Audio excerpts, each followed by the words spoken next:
this in 2 pages, you get up to 10 points. Okay, so this will be an extra credit assignment over spring break. This is going to take you maximum 15 minutes, okay? So I urge you to do it. It's a nice 10-point extra credit assignment to do. Plus, that's exactly what we were discussing last class, right? So the thing just came out, so let me quickly, where did I read? Oh yeah. I read it in a newspaper, of all things.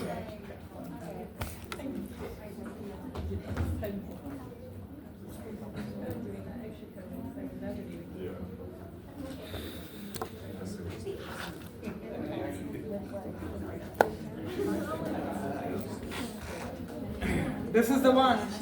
So the health advisory for everyone above 19. Everyone's above 19, I'm sure. Right? Hello, good morning. Yes. Okay. I'll put instructions for these. You don't have to do paparazzi and take pictures. I'm going to put instructions. Okay. That's me. Okay. So, and then, all right. So we've got. I don't know what this is. Oh, nice pictures. Okay.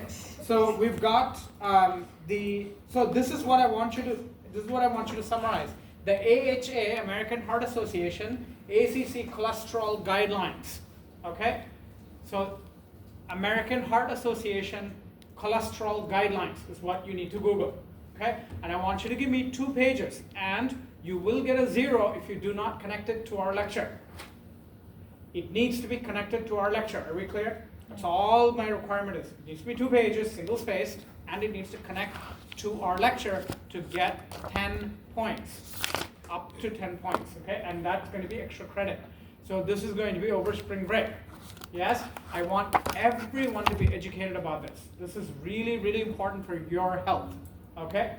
So that's why I'm attaching points to this, because otherwise nobody in their grandma is going to read this. Right? So I want you to read and summarize this for me. Everybody clear? Yes. Okay. So AHA, ACC, cholesterol guidelines. Okay? So you look for that, and so let me see. AHA, ACC, cholesterol guidelines.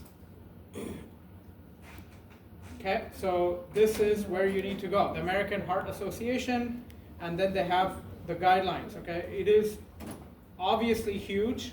So read the abstract mainly. Okay. Okay, so this take-home message really is what I need summarized. Okay, but remember, if you just paraphrase this, you get a 0. What do you need to do? You need to connect this to what you learned in class. Am I making sense? You have to connect this to the cardiovascular system. Everybody got this? Yes. I'll put this assignment up tomorrow when I can catch a breath. Okay, because tonight I'm going to be driving to LA. So most likely office hours are going to be there. Okay, but you'll be hearing me, driving. Okay, so feel free to join. I don't know why you'd want to join. Take a break if you want. But if you want to join, you're welcome to join. I'm going to be there. Okay, so these 10 points I need you to summarize. Are we clear? Yes. And connect to what we're learning. Okay, that's it. So that's the extra credit part. Now on to our lesson. And all the notes have been updated. So we have the hemodynamics notes. Okay, and that's what I'm going to finish today. And then, so this is what we're going to finish today. And then we're going to, I'm going to be going into, we did all this. Then we're going to be doing blood clotting, okay? And clotting is a very, very fun mechanism. It's really not that involved, but it's really interesting, okay? So blood flow in capillaries. So understand that from the heart, everything goes to the aorta. From the aorta, you go to arteries. Okay, arteries. Remember the definition of arteries. Arteries take blood away from the heart, correct? Yes. And from the arteries, you then move on to arterioles.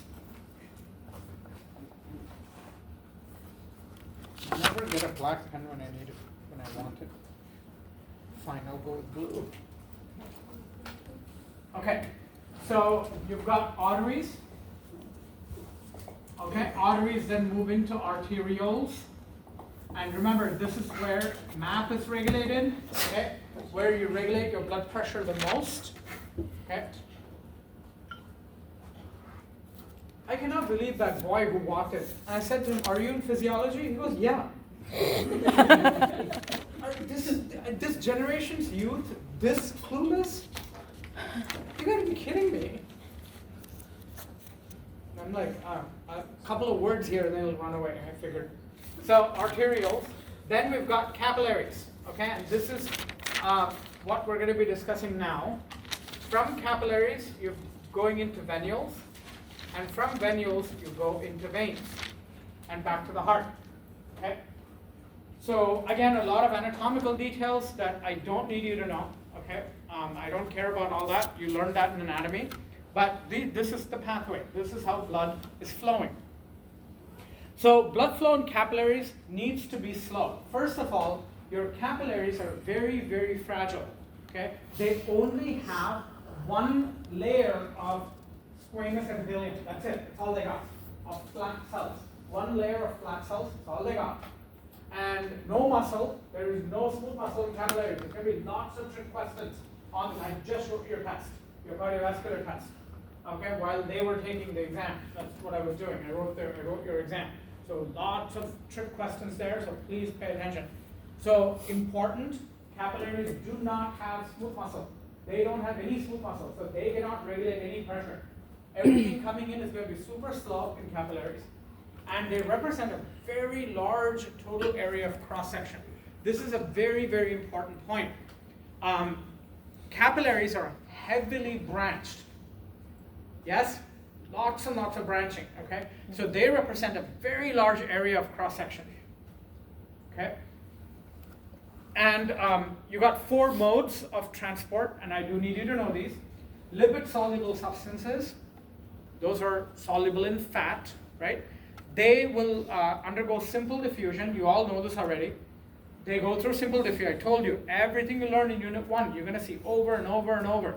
So lipid soluble, you're going to see this again in digestive. You're going to see this again in kidneys. You're going to see this everywhere. And then small water-soluble substances, they go through little clefts. So capillaries have small gaps. They're not tight. They have small gaps. So small water-soluble substances will move through those gaps. And fenestrations. The word fenestra means holes, H-O-L-E-S, holes, okay, or perforations, okay? So fenestrations, and of course, large substances will move by pinocytosis. What is pinocytosis? Bulk transport, thank you, it's a form of endocytosis, good. So large substances move by pinocytosis into capillaries, very important. Okay, so this is how things get transported, and that's kind of important to understand because you need to know how things move into capillaries and out of capillaries. Okay. How come I don't see Derek? Derek, are you not here? He's He quiet. never misses lecture. Okay. All right. Well, I hope somebody's recording. All right. So bulk flow. Materials move in bulk, okay, in terms of capillaries, and this is what I want you to really learn. A lot of this is common sense. I want you to think about this. Arteries lead you into capillaries, correct? Mm-hmm. Everybody following? Mm-hmm. Arteries have what? High pressure, low pressure? High pressure. High pressure. Everybody understands that arteries are bringing blood with very high pressure, correct? Mm-hmm. Yeah. So when blood enters the capillaries, it does so with very high pressure. Are we clear? Yes. So blood arrives with high hydrostatic pressure at the arteriolar end. So if you look at a capillary, okay, it looks like this, right? So if this is a capillary, okay? So this is the arterial, this is the venular end. Okay? That's the arterial. So when blood is entering with high blood pressure, and you've got teeny tiny holes, yes? Mm-hmm. Yeah. Okay, what's going to happen?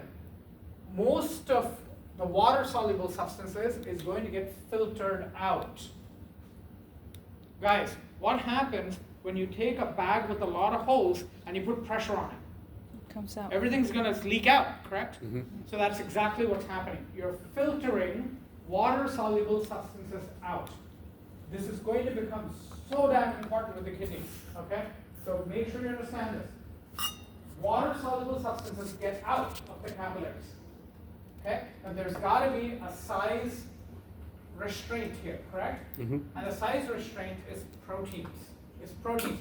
Anything smaller than a protein gets through. Anything smaller than a protein gets through, okay? So once you have all this filtration happening, what is left behind? Proteins and cells, correct? Yes. This is going to be a super sludge, correct? It's not going to be, it's going to be very viscous, do you agree? Yes. Because you've removed most of the water. Most of the water has come out. So what's left behind? Sludge. Yes? Yes. Now what do these proteins do? They will reabsorb the water back. Proteins suck, not cells. Cells won't do this. Proteins will suck the water back. Proteins are very, very, very osmotic. This is why the very first lab, you guys did gelatin. Remember gelatin and osmosis? That's to demonstrate exactly that point. So when you have a permeable membrane, proteins will suck a lot of water. Okay? So here's a very common type of thought, common type of question. If you don't have a lot of protein in your blood, okay, will you be able to suck this water back? No. No. The water will remain in your extremities, correct? Yes. And water will accumulate and you will swell. Does that make sense? Yes. Yeah? So anytime you see swelling in your extremities, right? Two things contribute to this. One, liver failure, okay? And two, heart failure, correct? The heart is not sucking back the fluid. Make sense? So the fluid remains back. So if you see swelling anywhere in your body and that's persistent, run to the doctor, okay? It is a 911 call. Am I making sense? Yes. You need to go see the doctor immediately. So very, very important. This also explains why alcoholics gain so much weight. Okay, it's all water weight because when someone drinks that much alcohol, liver gets severely damaged. Am I making sense? Yes. And liver spends all its time detoxifying the alcohol, so it doesn't have enough energy to make these proteins. All of the blood proteins are made in the liver, with the exception of antibodies. All serum proteins are made in the liver, with the exception of antibodies. Those are made by immune cells. Okay? So proteins exert an osmotic pull. Osmotic pull. That means you're attracting water back into blood. Okay? So read that paragraph on the board. Okay? And tell me if I can clarify anything there. Now we'll go into numbers. And you have these notes on your, so if you can't read that far, you can, hi, come on in. So if you can't see the screen, definitely open it up on your computer, okay?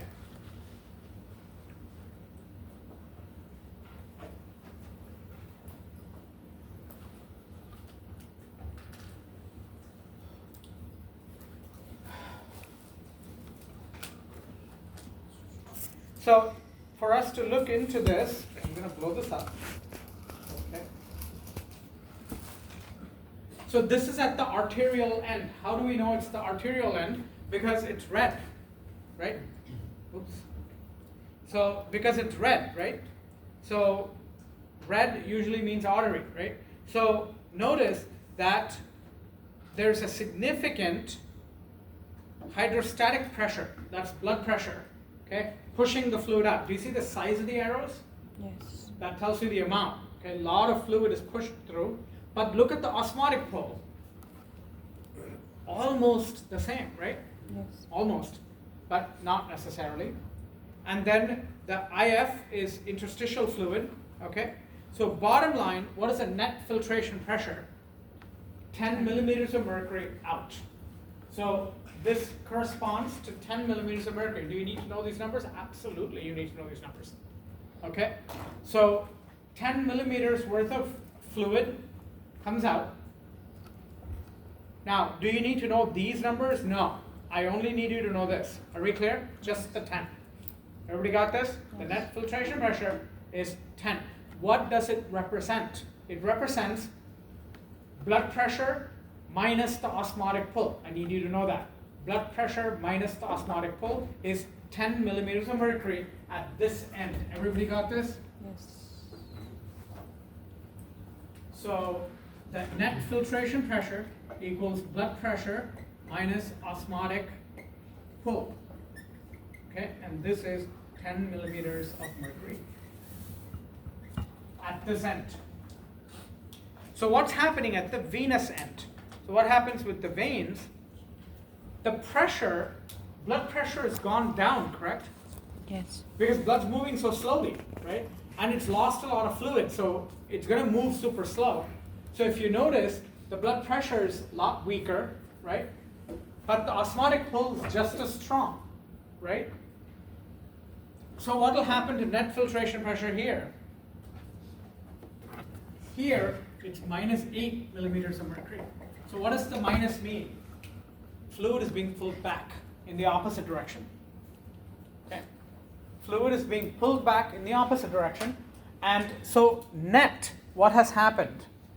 2 millimeters worth of fluid is left behind in the tissues. Are we clear? Yes. Okay. Can you guess what the purpose of that is? Evolution could have perfectly absorbed everything back, right? Why leave that 2 millimeters of fluid? Take a wild guess. It's okay if you're wrong. In the kidneys, you want water to be there, or But kidneys don't make the body. This is in general, anywhere in the body, right? Why leave 2 millimeters worth of fluid back? Why not absorb it all? Go ahead. That's the answer. You don't want the cells to become dehydrated, correct? You want cells are going to need water, right? Where are they going to get water from? From there. Now for the $1 million answer. What else?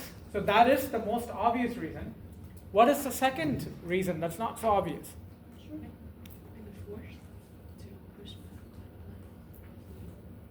You're leaving back water. So that force, right? You're absorbing most of the water back, which helps you force the water back to the heart, right? That's not what I'm asking. Why are you leaving back that 2 millimeter mercury worth of fluid? What else does that do? Temperature regulation? No. Good guess. Very good guess, actually. But the answer is no. That's not enough for temperature maintenance. That's too small. The body will check for infection using that fluid. The body samples that fluid for infection. So that 2 millimeter worth of fluid is absorbed by your lymphatic system. What does your lymphatic system do? It has millions of lymph nodes which will test for any infection. Are we clear? Yes. So that is for infection check. So your entire lymphatic system evolved because you're leaving behind 2 millimeters worth of fluid. Everybody got that? Yes. Yes. And when blood flow goes wrong, edema will result. Yes, that's absolutely true. Edema means swelling. Edema means swelling. Okay. Any questions on this?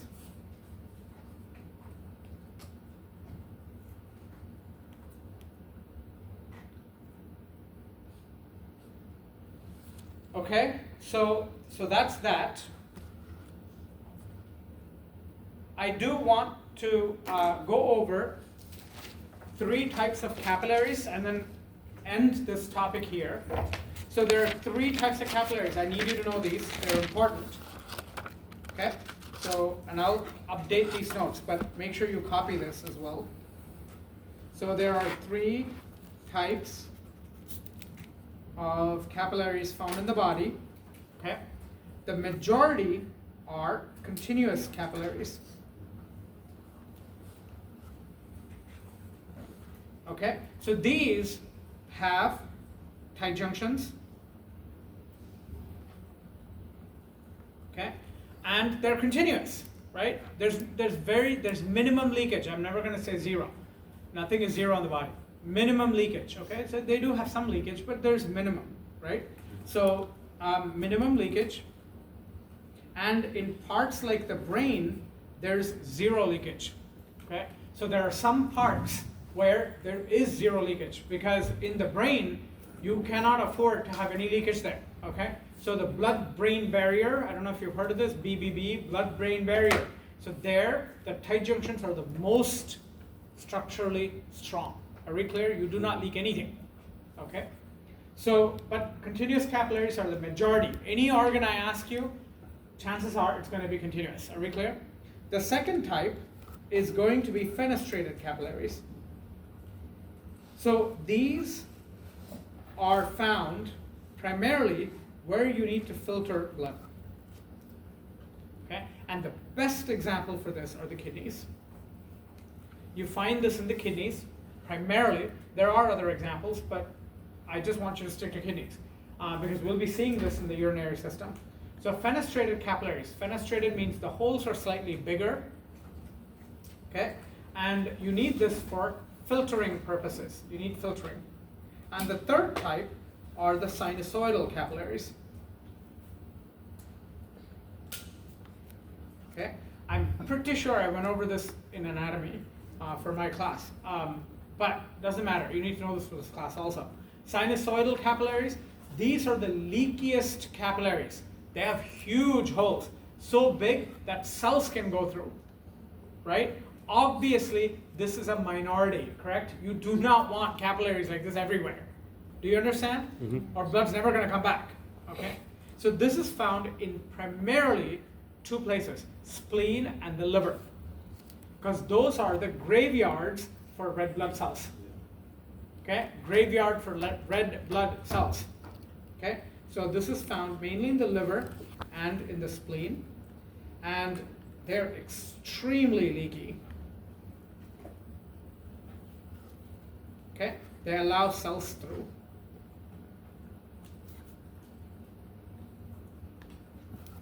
So I do need you to know these three types of capillaries. Okay, I can tell you it's on your exam. Why? Because I just wrote it. Okay, so you need to know this. Any questions on capillaries? Very straightforward mechanism. Okay.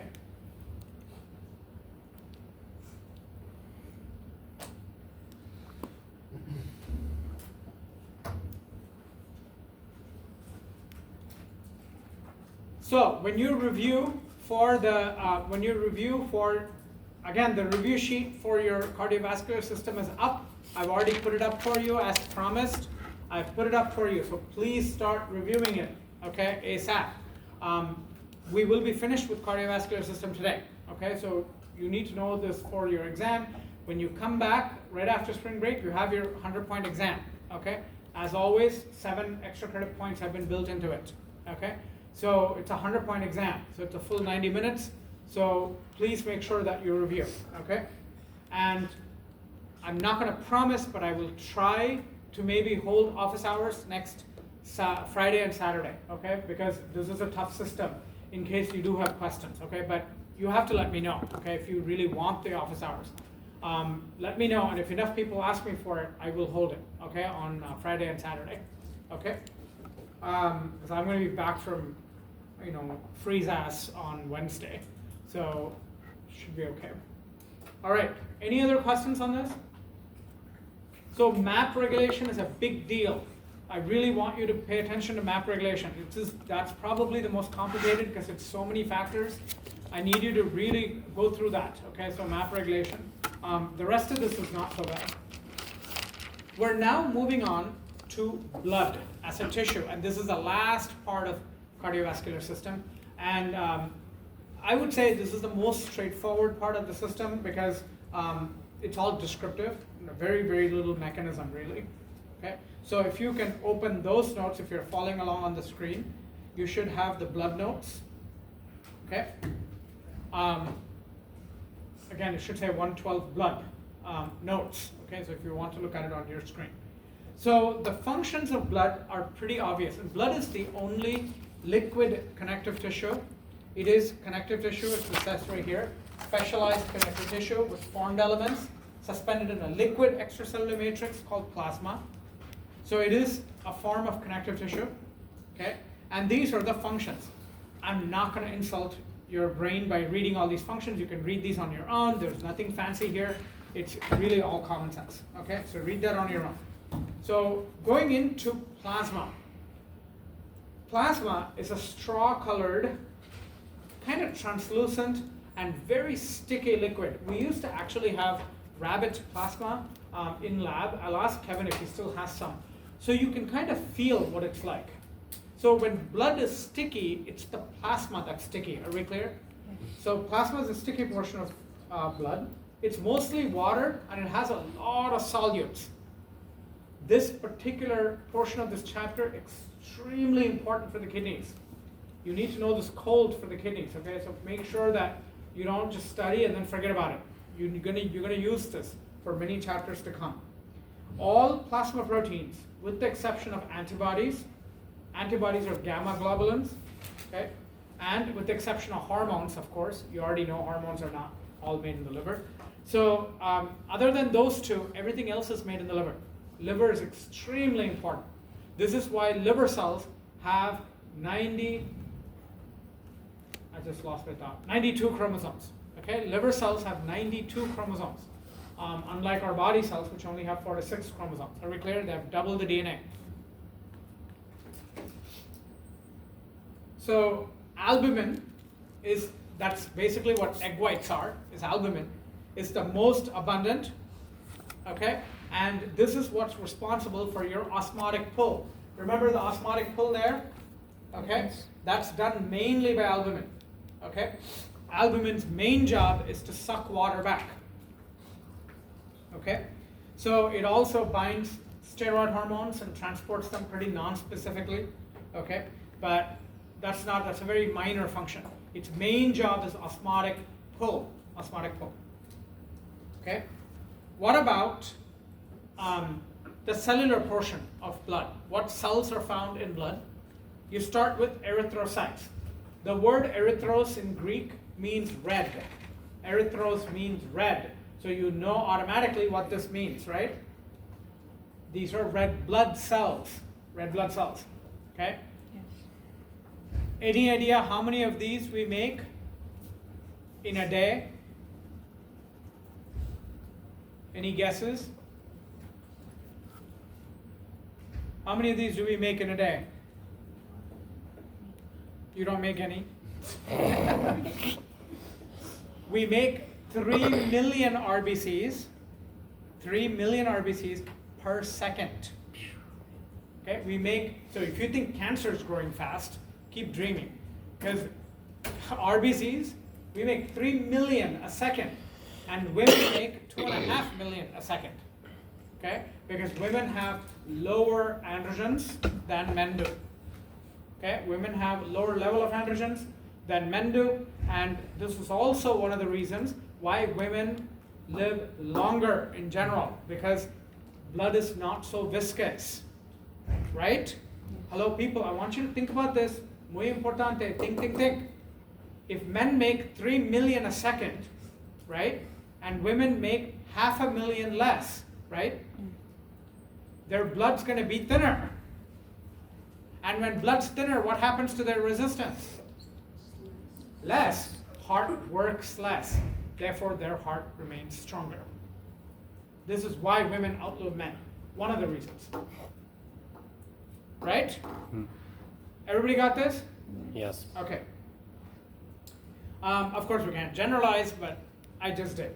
So, sue me. Okay, so erythrocytes are small and they're biconcave and they're flat.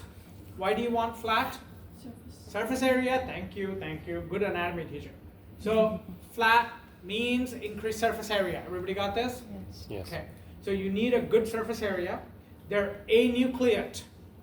Technically, the real word is denucleate, not anucleate. Denucleate. Anucleate means they never had a nucleus to begin with.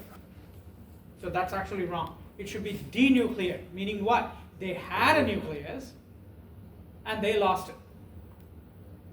You've heard of the term deflowered? Yes. Get your brain out of the gutter, monkeys. So what does that mean? The flower was there and then you plucked it, correct? Good morning. Morning. So this is the problem with this room. Too much carbon dioxide will make you sleepy. And my carbon dioxide alone is enough to make you sleepy. My Cheeto flavored carbon dioxide. So it's denucleate. Denucleate means they had a nucleus and they lost it. Okay? And they lose most of the organelles. They don't have mitochondria. And they live 100 days. That's amazing. These are anaerobic. Can you tell me something else that's anaerobic in our body? What else is anaerobic in our body? Why are you whispering? Do you think I can lip read? Say it loudly. Heart muscle? Huh? I was thinking, Heart muscle? no, not heart muscle.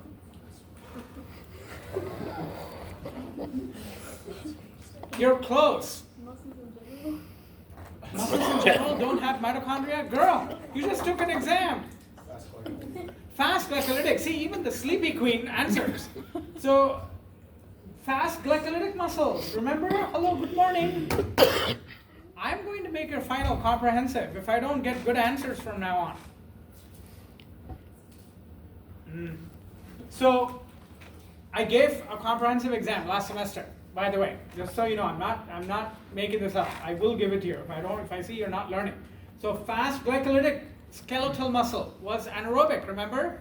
Very few mitochondria. So these have no mitochondria at all because there's no space for mitochondria. It's full of hemoglobin. Are we clear? It's 98% hemoglobin. And hemoglobin is very, very nonpolar. Very nonpolar. Makes sense because oxygen is very nonpolar. And carbon dioxide is very nonpolar. If you want to mix with those things, you need to be nonpolar. Like dissolves like. Chem 109. Okay? There that goes. So, you want most of the proteins that are found in red blood cells, okay, are going to be enzymes that get rid of oxygen radicals. Now you see what happens when you go to an oxygen bar. You've just quadrupled your oxygen radicals. You don't want to do that, okay? But the good thing is RBCs don't become cancerous because they don't have a nucleus. Right? So even if you had a lot of oxygen radicals, it's not going to do any harm. They're going to die in 100 days anyway. Am I making sense? Not the end of the world. And you have structural proteins like spectrin. I need you to know this. Spectrin is a very elastic cytoskeletal protein. Spectrin allows RBCs to jump back to shape. Think about it. You're an RBC moving around, right? And then you go into a capillary in your eyes, right? The eye capillaries, are they going to be huge or tiny? Tiny. And are there going to be twists and turns? Yes. Yeah. So the RBC will have to fold and, do this, right? All over the place. Do you want it to return back to shape? Yes. Spectrin allows you to do that. That's on your exam. Spectrin allows you to do this. Spectrin gives your RBCs elasticity. The way I'll ask this question is, what happens if you have a mutation in spectrin? Your RBCs will not jump back to shape. You will have anemia. Are we clear? Big problem. Okay, you'll have pernicious anemia. Okay, so it aids in transport when you're dealing with twists and turns. They're small, which gives them very high surface area. Okay, disc shape, right? Lots of points of contact. Points of contact. If you have lots of points of contact, what should immediately jump out at you? Thank you. Welcome back. High resistance, right? High peripheral resistance. So idiots who dope with EPO, that's called blood doping, right? Athletes who inject EPO because they think EPO is undetectable in urine, and it is. It's undetectable urine. Of course, my best friend developed an assay, and 2016 Olympics used it, where you can just test your sweat. It'll show EPO. 35% of the athletes tested positive for EPO. And they're idiots. They should all be, for punishment, they should be made to take my class. Because what does EPO do?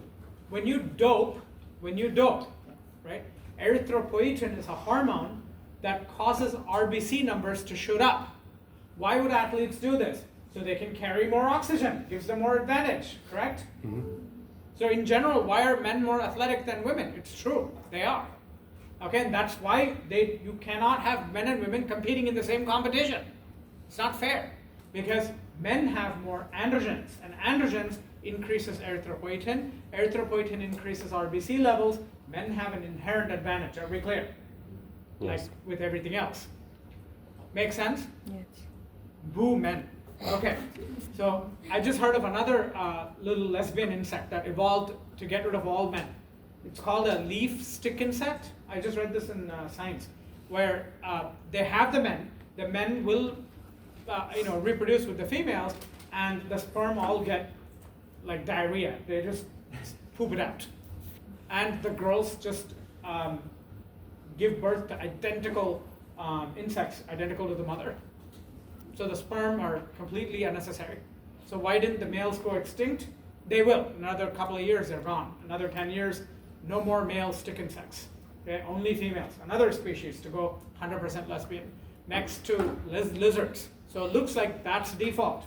Lizards in South America completely eliminated the males. No males needed. Females act like males, depending on which cycle they're on. I'm not kidding. Go read up on this. It's really interesting. Past 600 years, that's what has happened. They're all getting rid of males. So no reproduction, no wasting time with all this rubbish. Okay, no getting married, none of that crap. Okay, so perfect solution. Men should be eliminated. So here we go. Watch that step into Rate My Professor. He's very anti-men. You bet. Okay. So my point was, I did have a point. Surprisingly, I remember it. If you dope, you're going to have lots of RBCs. Your peripheral resistance is going to be what? Really, really high. Not just because your blood is thick, also because these RBCs make a lot of point of contact. Correct? Contact, contact, contact. Right? So both of those is going to be a double whammy. You do not want to do that. People who blood dope, okay, get stroke or a heart attack by the time they are in their 30s. It is a huge risk for stroke. You do not want these things to get stuck in the vessels of your brain. Major bye-bye time. Are we clear? You don't want to do that. So don't play with androgens and don't play with EPO. People don't play with androgens as much because androgens can be detected in the urine. Okay? But now, the evolution there, athletic evolution, or devolution, is that, oh, you're going to detect it in my pee? I'm going to inject myself with something that gets destroyed. You can't detect it in my pee. Ha! Right? You're screwing yourself over big time. Okay? Because you're going to increase your viscosity and your resistance so much that you're asking for a heart attack and asking for a stroke in a few years. Does that make sense? Not a good idea. This also explains why African men who have the highest androgen levels on the planet have the highest rates of stroke and heart-related disease. Am I making sense? Also, African men are usually the tallest. They're very tall, which doesn't help your TPR. Am I making sense?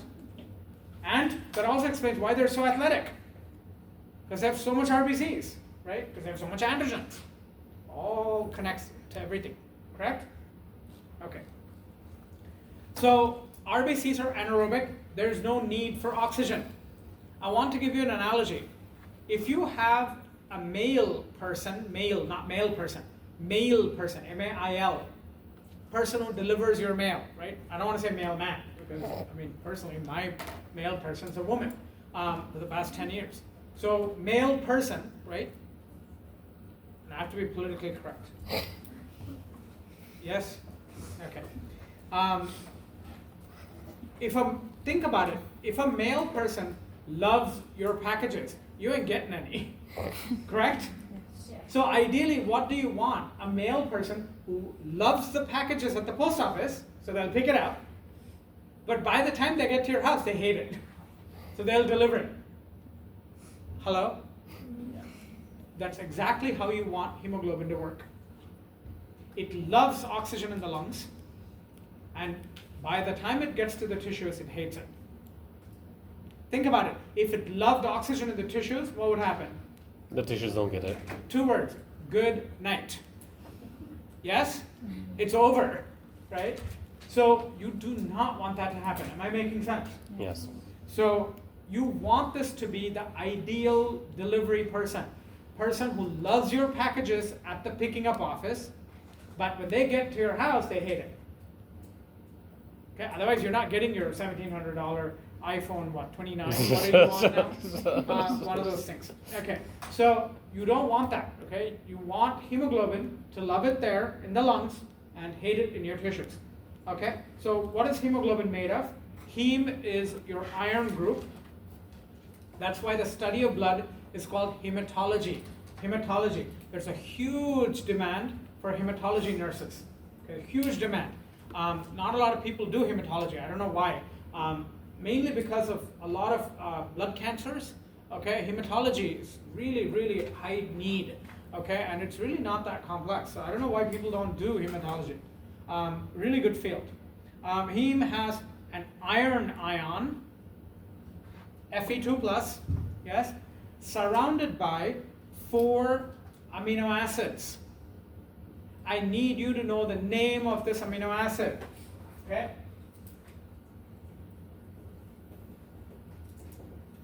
Histidine. Okay? Histidines are an amino acid that are very, very sensitive to pH. Histidines are very sensitive to pH, okay? Which means they're very sensitive to hydrogen ions. Are we clear? pH is hydrogen ions, correct? Okay. So everyone sees this? Now, a little bit of chemistry. Nitrogen, is it electronegative or is it very positively charged? Nitrogen? Negative. Whoa, good night.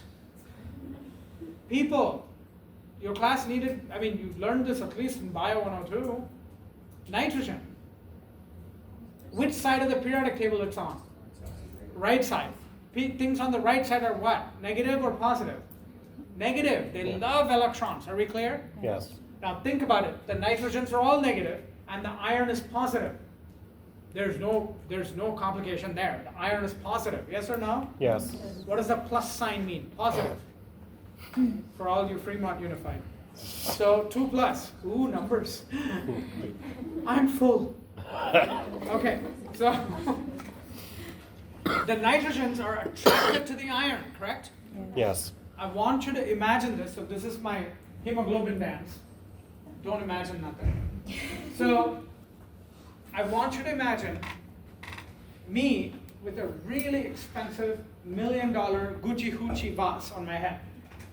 Yes, I don't know what's an expensive vase, but a really crystal laced with diamond, laced with cocaine vase. Okay, on top of my head. I don't care. I don't know what's expensive. Do I look like an internal decorator? Look at this. I can barely dress myself. So I have this vase on my head. Everybody see the vase on my head? Yes. Okay. If I'm going to stand still, this vase is safe, correct? Yes.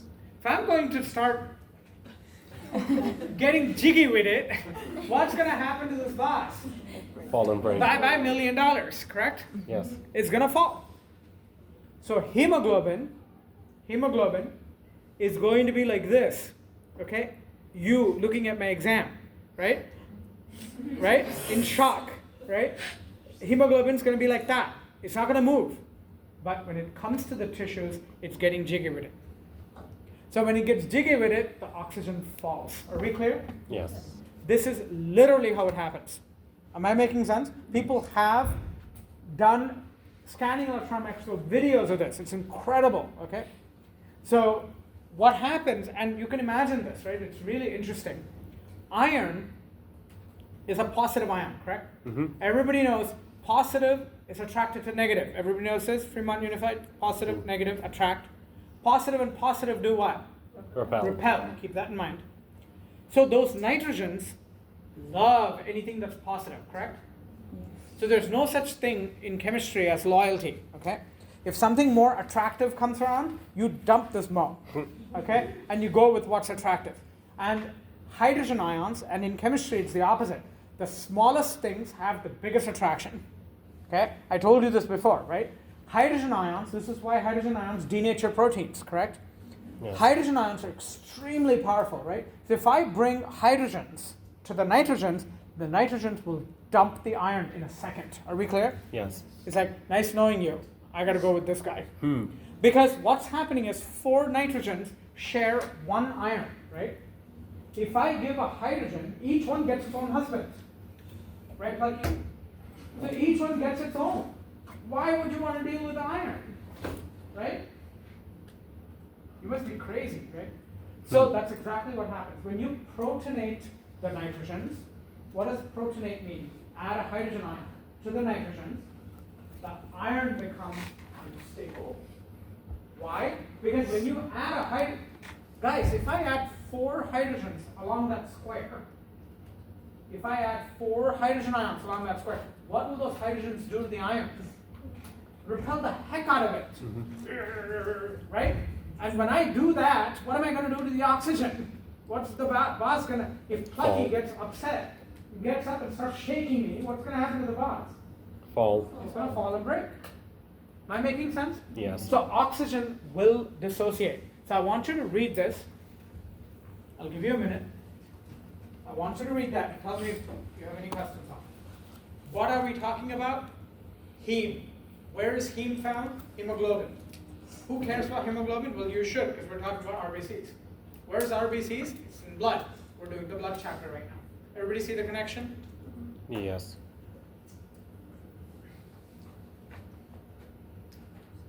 Everyone reading that statement. This is on your exam. Big time. Okay? I keep saying everything's on your exam. No, but this one is. Yeah. I heard somebody say that too. I don't know who it was. Too bad I didn't look. Oh, he always says everything's on the exam. Don't believe him. Was that you, Minimus? I knew that was his voice. I was like, just for that, I'm going to put things that I never taught. Okay, so this principle is very, very important and very, very logical. Okay? Yes. So stable iron will hold on to oxygen better, correct? Oxygen is the Yes. base. That means you have high affinity. That's what we mean by high affinity. Look, if I'm really stable, am I ready to receive the vase? I am Yes. really stable. Do you want to put the vase on my head? Yes. Yes. Right? The affinity to oxygen is much greater if I'm super stable. If I'm doing this, okay, do you want to put that vase on my head? You must be crazy, right? So unstable iron lets go of the oxygen. Oxygen is really small, so it immediately leaves.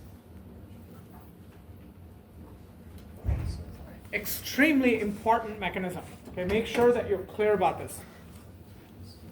This is going to become really important in the respiratory system, which is our next unit.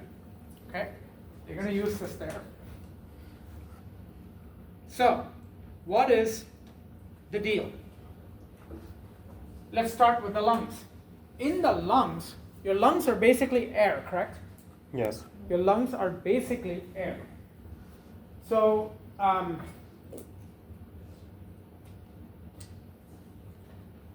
what's going to happen is the pH is going to be fairly high in the lungs. Know this. pH is going to be high in the lungs because you have very little metabolism. You don't have much cytoplasm. It's all air. They're all air sacs. So you don't have much water there. And in fact, if you take lungs and you let it float, it will actually float. Lungs will float. Fresh lungs will float on water because it's all air. Okay? Before you even look at anything here, is this part justified? Are you okay with just this part here? Why the pH is going to be high in the lungs? Because you're not metabolizing much. Very little metabolism, right? So if pH is going to be high in the lungs, that means hydrogen amounts are low, correct? Yes. Key point, hydrogen amounts are low. If hydrogen amounts are low, the nitrogens don't all have husbands, correct? They're going to do what? They're going to pay all their attention to the iron, correct? Yes. If the nitrogens are paying all their attention to the iron is super stable. Do you agree? Yes. Which means oxygen is picked up really easily. Yes? Yes. Okay. Now, what happens in the tissues? Well, your tissues, for example, skeletal muscle, your metabolism is out the roof. Well, better, right? Your tissues are living, right? They're using energy. They're doing glycolysis. They're doing Krebs cycle. You've got tons of metabolism going on in your tissues. So that means hydrogen ions are going to be high in your tissues. Do you agree? Yes. Which means when you add hydrogen to those nitrogens, those 4 nitrogens that you have, right? You're going to add hydrogen to those, correct? Which Yes. means, that's what protonation means. So the nitrogen around the iron get protonated. The iron starts getting jiggy with it, and then boom, the oxygen falls. And that's exactly what you want. You want oxygen to fall off in the tissues because the tissues have high metabolism. They need oxygen. Okay? Whereas in the lungs, oxygen is abundant and you have very low metabolism, so the need for oxygen is fairly low in the lungs. I want you to look at these 2 mechanisms and tell me if that's making sense based on what I just told you. Yes.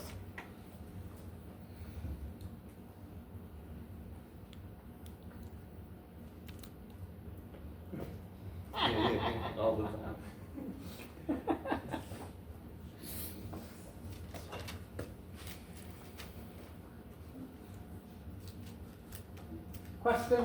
Questions? So, what's wrong with acidosis of lower pH in the lungs?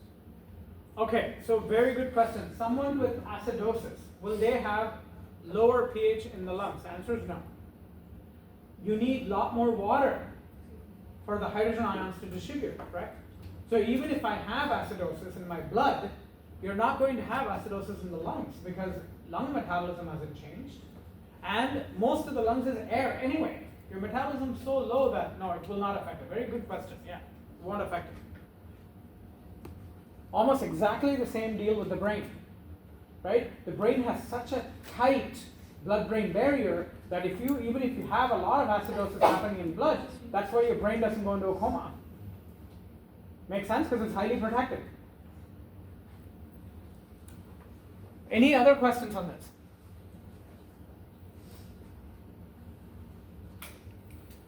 So another important feature, okay, and you'll understand this fully only when you take protein biochemistry, which we're not doing here, but just take my word for it.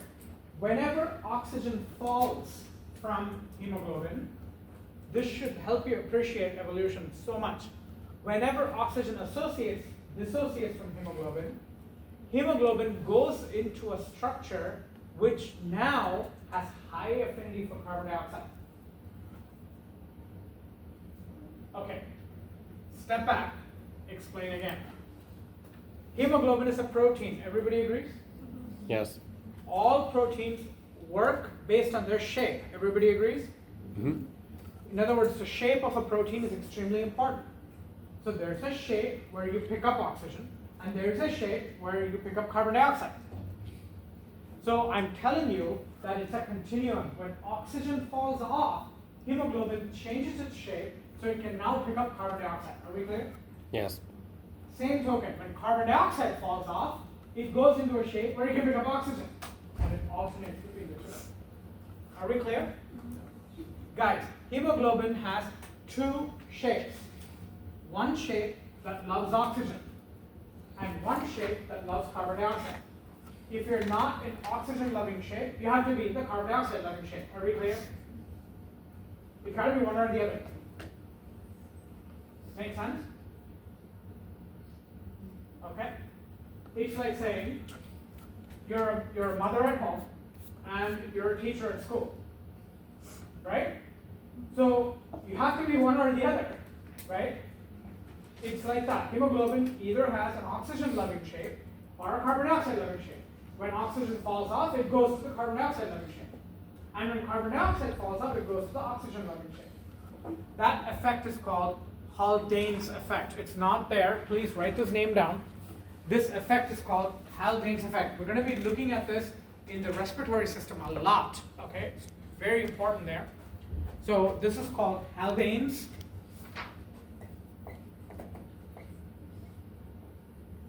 name of a scientist. Haldane's effect. So what's highlighted there? When oxygen dissociates, it increases its affinity for carbon dioxide.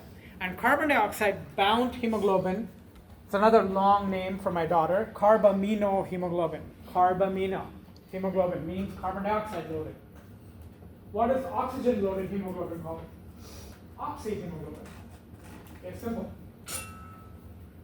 I don't know why they didn't call it oxygenito hemoglobin, right?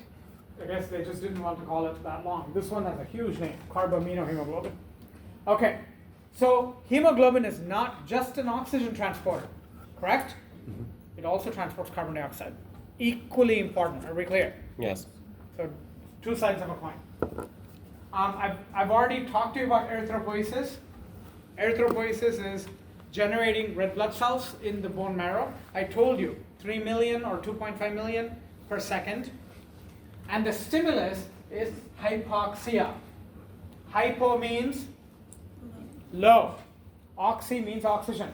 Hypoxia means persistently low amount of oxygen. Remember, hyper means long term, right?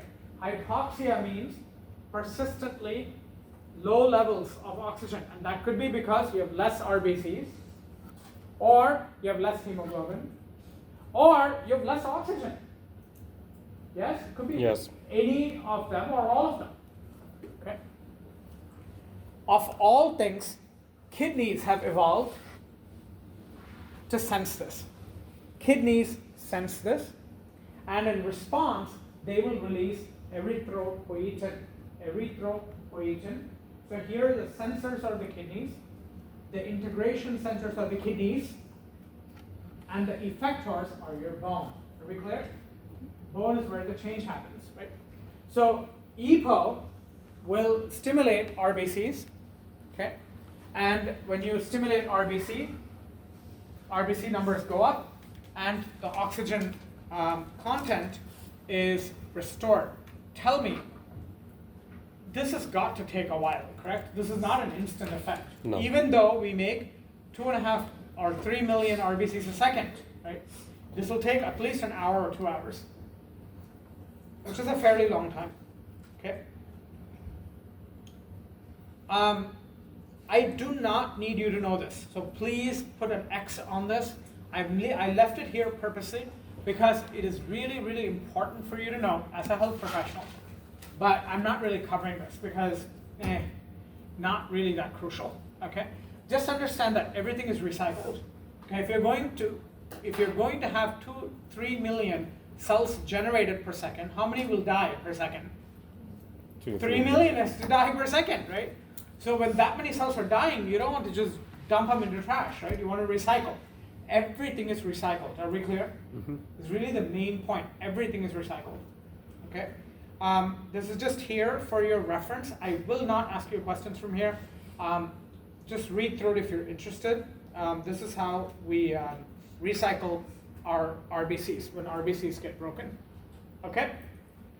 5-minute break. When you come back, we're going to do clotting. And this chapter will be over.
Sean. Let me ask you this: do you guys like? do you guys like this room, or do you like that other lecture hall? Another one. The other one? Yep. How many of you want to move here? I don't like this room. For your, so you know, feels very claustrophobic Yeah. for me. There's also no outlets, like there's like two. Look who needs to be checking out all there. Okay.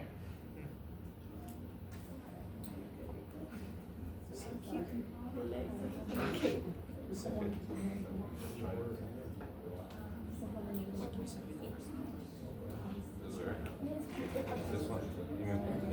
No, the very first. Because I'm gonna rewatch every. Well, You know.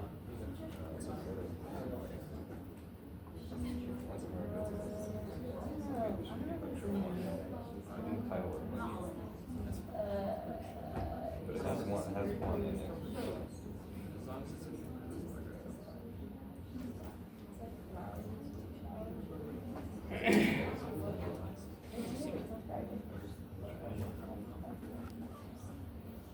Watch the same thing.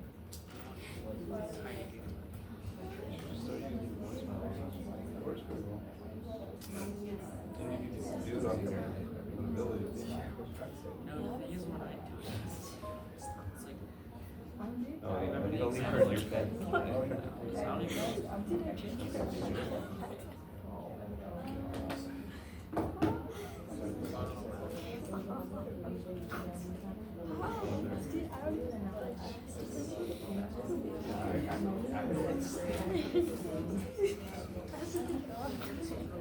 Why are you thinking?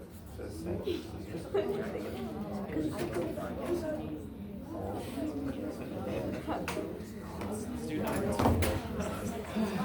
We'll put it all out of order. Title it myself. What, 5 minute break already over? Time's flying.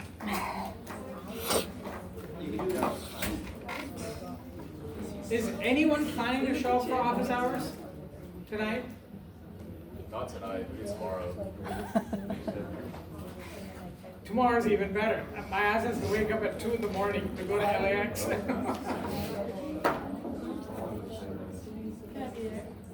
Huh?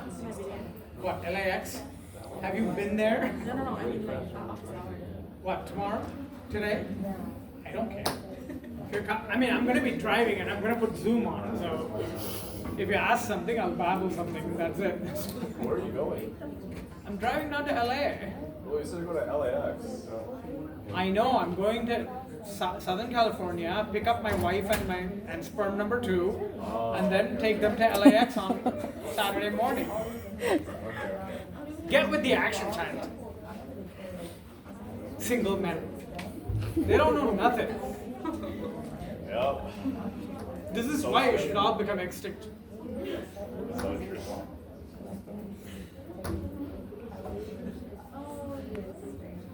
I really don't want to teach now. Okay, that's enough. All right, back to clotting. Here we go.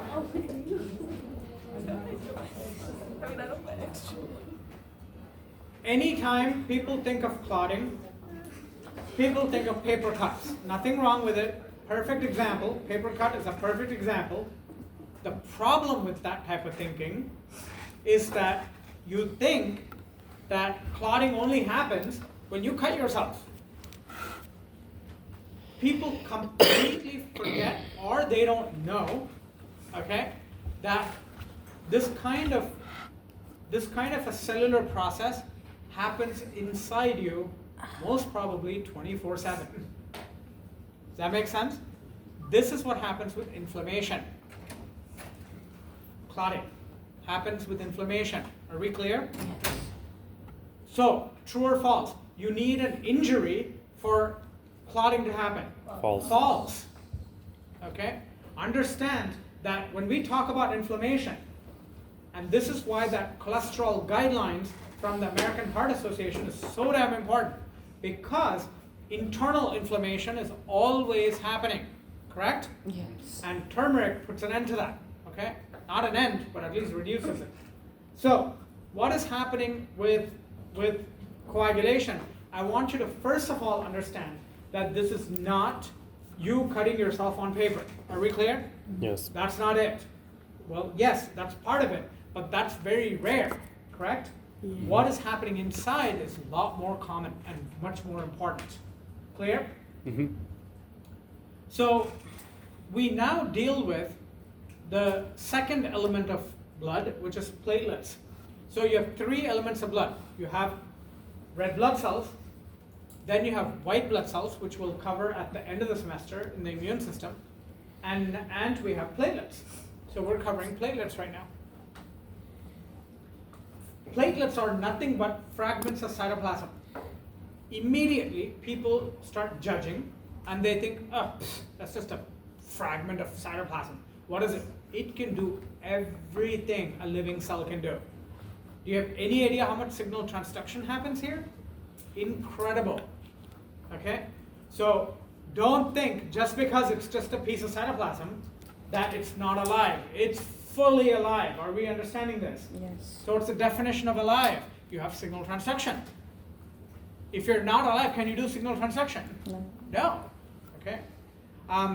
They contain granules, okay, that are composed of serotonin. Everybody thinks serotonin is happy hormone. Nothing wrong with it. It is a happy hormone. But that's not all it does. Serotonin is extremely important for clotting. Are we clear? Yes. Yeah. Yes? So calcium, you got enzymes, you got ADP. Another judgment here. When ATP breaks down to ADP, people think of ADP as trash. ADP is not trash. ADP is a signaling molecule. Are we clear? Nothing in evolution is trash. Do you understand? Yes. Even the urine that you let go is valuable for plants. What does your urine have? Nitrogen in the form of urea, phosphorus, right, in the form of phosphate ions, okay, and tons of potassium, correct? Yes. Guess what plants need to live? Nitrogen, phosphorus, and potassium. It's called NPK. So your pee is valuable for plants. Are we clear? Yes. This is why when you look at greenery, you want to pee. Makes sense. Good morning. Yes. This class has become a pumpkin long time ago. So the bottom line is this. ADP is a signaling hormone. It's not just breakdown product of ATP. Are we clear? It has significance. Don't judge anything. Okay? And lastly, you got platelet-derived growth factor. Okay? There's $1 billion company in South San Francisco that's based on just PDGF. That's all they do is PDGF research. Because PDGF is huge in cancer. Huge. Okay, almost 90% of cancers overexpress PDGF. Because PDGF causes growth of your blood vessels. Don't you think that's important for cancer? Yes. Morning, right? PDGF is a big deal. Platelet derived. Hello, platelet derived. Right? Extremely important. So hematology, that's why hematology/oncology always go together. Okay? Lastly, nitric oxide, your best friend, right? Nitric oxide and prostacyclins prevent inappropriate clotting on your exam. Nitric oxide and prostacyclins. Can you tell me how? Well, it tells you right there. It prevents them from sticking to each other, right? So nitric oxide and prostacyclins will come in between the platelets and prevent them from sticking to each other, okay? But there's another way nitric oxide can make sure you don't clot inappropriately. And you know it already. Thank you, vasodilation. Our 7-minute wonder knows the answer. Good for you, girl. Vasodilation, correct? Yeah. Hello, Yes. everybody should eat watermelon. Vasodilation will help ensure that the platelets don't stick together. When will platelets stick together? When you squeeze the vessel, correct? Yes. If you're stressing out all the time, sympathetic will keep on squeezing these vessels, correct? Yes. Is that a good thing? No. No. Okay. Inflammation is the #1 cause of heart disease. Inflammation. This is all inflammation. You need to know this code. Okay. But in addition to that, what else does nitric oxide do? It prevents the platelets from sticking to each other. Are we clear? Very Yes. important. Fruits contain a ton of citrulline, and citrulline produces lots of nitric oxide. So citrulline is very, very good for preventing inappropriate clotting. Didn't grandma say eat your fruits? Yes. Hello, Yes. you knew what she was saying. And probably took my class too. So I'm that old. And what else does it do? Fruits are also fertility food. Okay, fertility food. Because vasodilation helps with erection, right? Really good stuff. It's a whole Seinfeld episode on that. It's called The Mango, if you want to watch it. Okay, so what is hemostasis? This gets confused with homeostasis. Hemostasis, read it properly. Good morning, good morning. Hemostasis, meaning halting blood flow, correct? You heard of hemorrhage? Hemorrhage? Hemorrhage? Hemorrhage? I don't know. I've forgotten the way how to say it. But Hemorrhage? hemostasis is what that means, stopping the hemorrhage. Okay? So hemostasis is the act of coagulation that seals up vascular injury. Now, inside your body, who's cutting your vessels? How can you cut your vessels inside the body? You know that, look, you know that there is inflammation in, let's say, in your aorta, right? Because the aorta hardens. You lose your dicrotic notch, correct? Good morning. Yes. So who's sitting there cutting the aorta? Hello? Are you even thinking about this seriously? I know, but that should be in response to somebody injuring the aorta. Who's injuring the aorta? Is there anybody sitting there? Is there a mechanism where you're cutting the aorta? Are you producing physical cuts on the aorta? No. What you're doing is you're depositing cholesterol and sugar on the aorta, which kickstarts the inflammation process. Are we clear? When blood slows down, you will have inappropriate clotting. Are we clear? The Yes. most important sentence in this entire term is this. When blood slows down in circulation, you start inappropriate clotting. Okay? Why is that relevant? A person who's a couch potato, what's happening to their blood circulation? Slowing down. Extremely slow. It's not that they have a lot of fat in their blood that's the problem, it's the fact that blood is slowing down. So if you take a really overweight person, but they're physically very, very active, believe me, their risk is going to be very minimal. Do you understand? Yes. On the other hand, if you take a really thin person, and there's plenty of heart inflammation and heart blockage in China, and almost none of those people are obese. They're not overweight. What's going on? Their blood flow is not optimal. Do you understand? Yes. So it's the slowing down of blood that's the problem. It's not the fact that they're huge. That's an issue. Are we clear? Yes. So remember, this is very important to understand. Otherwise, you're giving completely the wrong advice to your patients and to yourself. If you're a very thin person, right, you're completely illusioning yourself if you think, I'm not going to have any inflammation in my body. Do you understand what I'm saying? Mm-hmm. So the whole stereotype of, oh, a thin person is super healthy is complete crap. Do you understand this? Yes. Okay? And I'll give you a very personal example. Very personal example. I have only one cousin on my father's side, okay? And this guy runs 10-mile marathons, at least 3 times a year. I cannot tell you how many gold medals he has. Okay, this guy's an athlete to the core. Athlete to the core. 46, he had 100% blockage of 5 vessels in the heart. And now he has 10 stents at the age of 47. He's only 6 months older than me. He's never been fat his whole life. I've been nothing but fat my whole life. Okay? And then it turns out he had complete cholesterol imbalance because for the past 15 years, he's been working for an American company, but he lives in India, so he's staying up all night, every night. You. What do you think that's going to do? We're gonna start 5-letter word that you just went through this week. Stress.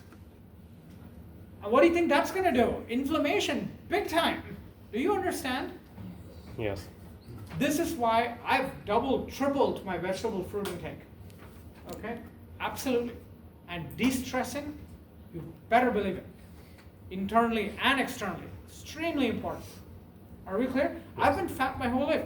I've been on maximum insulin my whole life. When I went for my angiogram, I had one vessel that was 70% blocked. The doctor was shocked. He said, your vessels are squeaky clean. It's in my report. It says squeaky clean. I'm not kidding you. He said, I don't understand how this works. You have average blockage of your LAD, so you need to watch out for that. But don't ever call me until you have a heart attack, because you're going to be fine. There's nothing wrong with you. Go home. And my cousin, who is this athlete, marathon runner, what happened to him? Too much stress. Exactly. You never know what's happening inside your body. Do you understand? Yes. So if you keep thinking, ooh, athlete, ooh, hot. Just because you're an athlete doesn't mean equal to healthy. Do you understand what I'm saying? Yes. Very, very bad perception. Bad perception. If you know this hemostasis chapter, you would not be making that kind of mistake. By the way, your next exam is postponed because of all my stories. So it's not the week you come back, it's the week after. Are we okay with this? Yes. I don't really care. I have not covered this, so I'm not going to ask you this. So your exam on cardiovascular is not going to be the week you come back, it's going to be the week after. The week after that is your lab exam. Are we clear? Yes. Good morning. Yes. Make a note. Thank you. Okay. So let's go through these stages. There are 3 stages. You have a vascular spasm.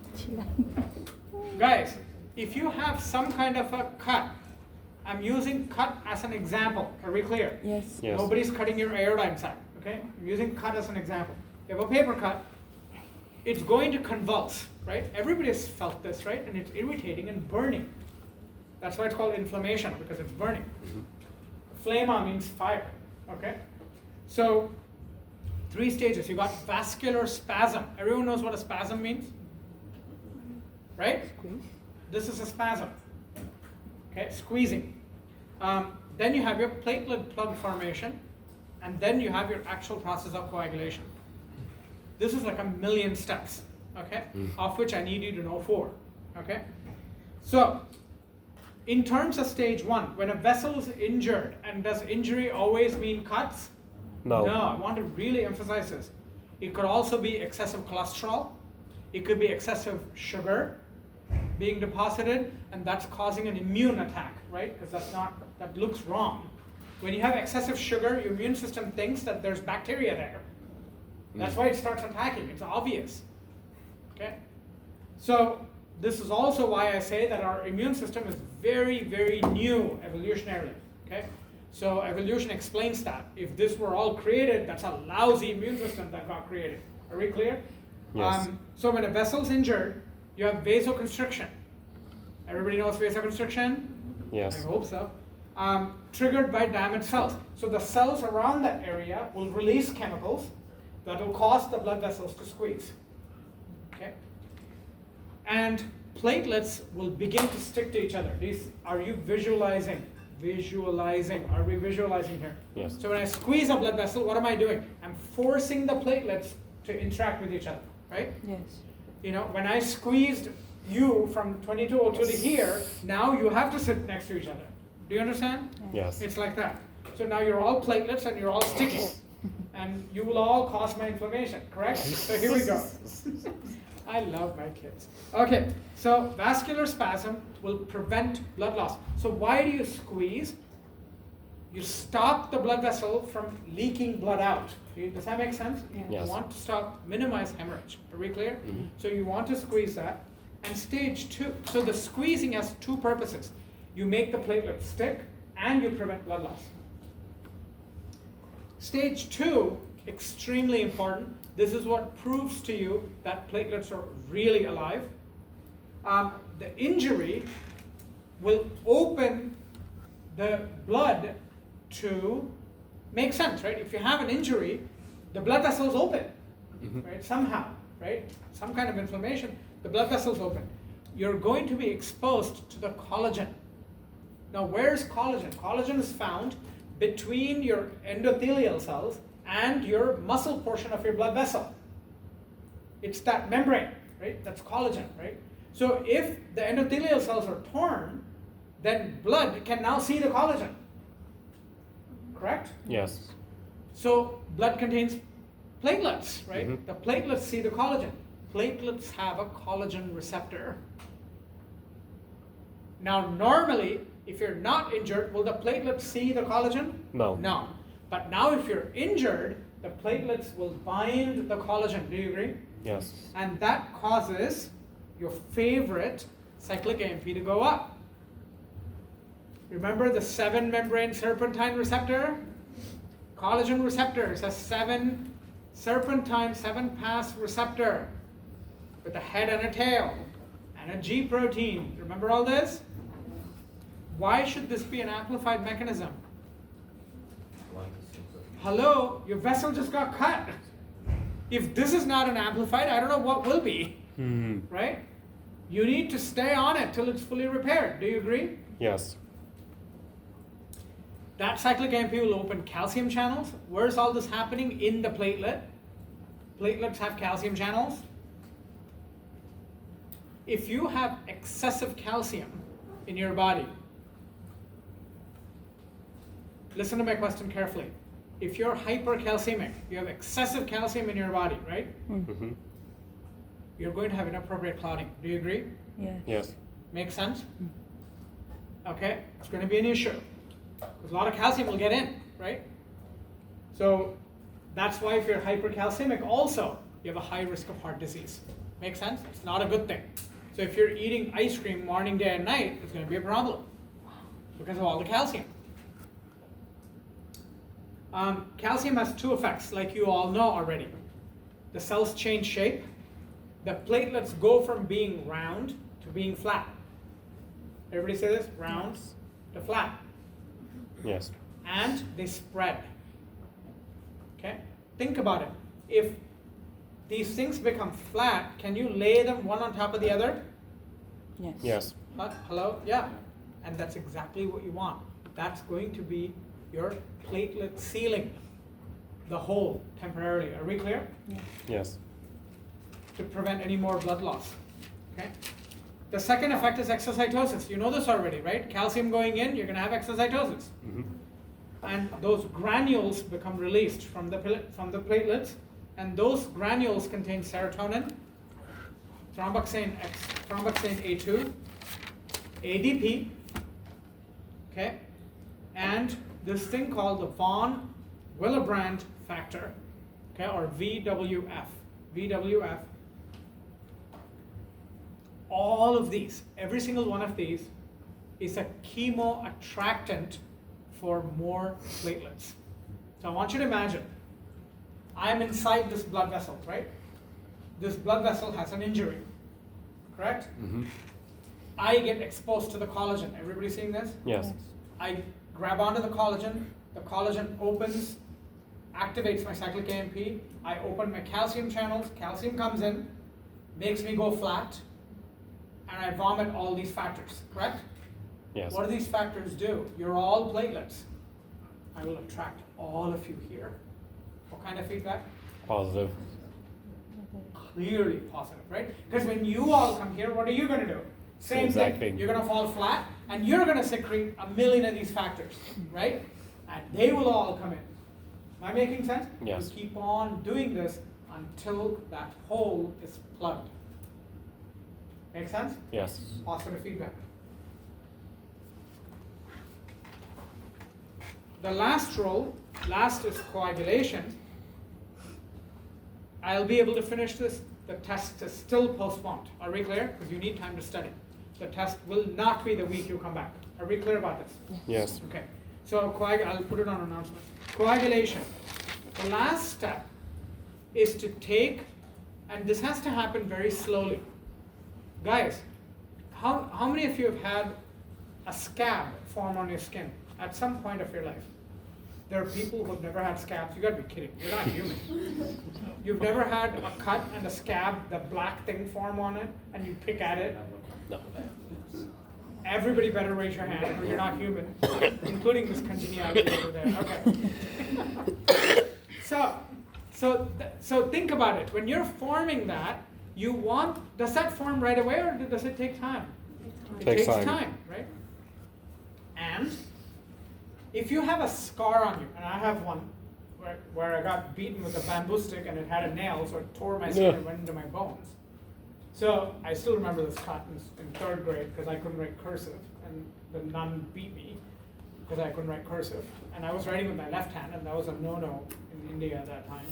So anyway, long story. So you notice that these stupid scars are jagged, right? Hmm. They're not beautifully, you don't get your old skin back. Do you see my point? Yes. Yes. Okay? The reason is when you get an external cut, the body wants to repair it as quickly as possible. When you do things hastily, what happens? Mistakes happen. Crap happens, right? Yes. You're not doing it in a nice way. Am I making sense? Yes. So if you do it in a really nice way, you shouldn't have any scars. Do you agree? Yes. But we can't afford that. Are we clear? Mm-hmm. So that's why scars form, because collagen is laid all over the place. Your goal is just to repair it. I don't care how it looks. Okay? So very, very important. Coagulation, which is the third stage, takes a long time. And you want it to take a long time because you want it to be very, very effective. And if you keep on wounding that same area, you keep on increasing PDGF in that area, and that causes cancer. They showed it in 1910, where they wounded rabbit ears. By the way, rabbit ears have no nerves, so they don't feel any pain. So you keep taking a razor blade and wounding the rabbit in the ear, and within 3 months, it got cancer of the skin. Okay, 1910, Rouse proved this. You want interesting facts like this? Take my class. Okay, so how does this happen? There are two pathways that converge, and clotting factors are all produced in the liver, which means liver failure equals you're not going to clot. Are we clear? Alcoholics have a problem with clotting, not a good thing. Because if they get injured, it's bye-bye time. Clear? So another bad thing about alcohol, okay? So two pathways converge, okay? You have extrinsic pathway, which means it's an external cut to the outside of the body, or an intrinsic pathway, which is inflammation on the inside, correct? Which one's Yes. more common? Intrinsic. Intrinsic is a lot more common, okay? So in intrinsic, you're going to need every single factor. There are like 1 million steps here. This is very slow. Think about it. If a blood vessel is injured in the inside of your body, are you exposed to bacteria now? No. No. Can you afford to do this very slowly? Yes. Yes. Do you want it to be perfectly sutured? Yes. So intrinsic is what's used. Because you don't want blood vessels to misshapen. Are we clear? You can't afford the scar on your blood vessel. Okay? So intrinsic is followed, and it's not severe. Extrinsic, okay? This is why also, if a bullet pierces the renal artery, right, the person dies, right? Because intrinsic is so damn slow. And if you're going to cut an artery on the inside, you're done. Okay, the end, good night, okay? Am I making sense? Yes. So think about that. Extrinsic is not like that. It's usually an injury through the skin. You have an injury on the skin. Yeah, Okay, still time. I have class till 4:30. I'll be out of here. Oh, okay. Okay. Yeah. Usually otherwise I don't see you, that's why. I'm never here. Today is an exception. Okay. Yeah. Extrinsic requires something called tissue factor. Extrinsic requires something called tissue factor, okay? And it bypasses a lot of steps. Are we clear? Yes. And makes sense because you're exposed to bacteria. You're gonna die of sepsis. You don't want that, okay? So there's an extrinsic, there's a tissue factor that's needed. I need you to know that. A tissue factor is needed for the extrinsic pathway. Please, for heaven's sake, don't memorize any of these steps. Are we clear? Yes. Okay? That's why I didn't even give you those steps. The steps you do need to know are written here. Okay, whatever is written here, you need to know, but not coagulation steps. There's lots of steps. There's factor 1, 2, 3, 4, 5, 6, 7, 8. I don't need you to know any of them. Are we clear? Yes. Waste of time. So what happens? You have something called prothrombin. Pro means before, correct? Yes. Prothrombin is converted to thrombin. Thrombin goes back and cuts prothrombin. What kind of feedback? Positive. Positive. Hello, positive feedback. Okay. What does thrombin do? Thrombo means coagulation. What does thrombin do? Thrombin will take fibrinogen. Fibrinogen. Ogen means precursor, right? It takes fibrinogen and converts it to fibrin. What's the difference? Fibrinogen is water soluble. Fibrin is your scab. Is scab water soluble? Good morning, right? So in males, the majority of semen contains fibrinogen. When the semen is deposited in the vagina, okay, the fibrinogen is converted to fibrin. It forms a clot around the sperm so that the female doesn't kill all the sperm. So if a male does not have enough fibrinogen, because he's an alcoholic, one of the reasons, what happens? Bye-bye fertilization. Are we clear? The woman will behead every single sperm in the vagina itself. Are we clear? Yes. The vagina is the most unfriendly place on the planet. Okay? It's the guillotine for all the sperm. So what did the men evolve? The semen evolved clotting. Make sense? Fibrinogen. Yes. So fibrinogen being low in the male means your fertility is low. Okay, very important. So fibrin becomes the mesh, and the mesh becomes the scab over a few days. Are we clear? Yes. And the fibrin also traps excess thrombin and exerts a negative feedback there, correct? When you grab onto the thrombin, thrombin is stuck, it can't work anymore. You're sequestering it away, right? So it's a negative feedback. I will ask you, what's a positive feedback, what's a negative feedback? You will need to know, okay? Lastly, how do the clots dissolve? It's called fibrinolysis. The clots do dissolve, okay? There is something called TPA, or tissue plasminogen activator, and that will dissolve the clot because now you're fully repaired. There's no need for the clot. That's why the scab falls off. Make sense? So TPA is really important in cancer also. And you also have antithrombin, which is involved. Antithrombin and heparin are anticoagulants. You've seen heart patients take heparin. You see them taking aspirin and warfarin. They all work along these lines. Heparin is found naturally in our blood that prevents clotting. Okay? So how do you prevent inappropriate clotting? You have heparin and you have antithrombin. Antithrombin, obvious, right? Okay? With that, cardiovascular chapter is over.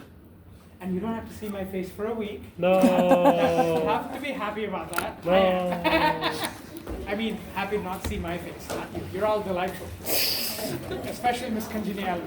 So, anyway, I will see you the week you come back, and the week you come back, you don't have a Exam. life. No, exam, yes. Have a wonderful spring break, everyone. You too.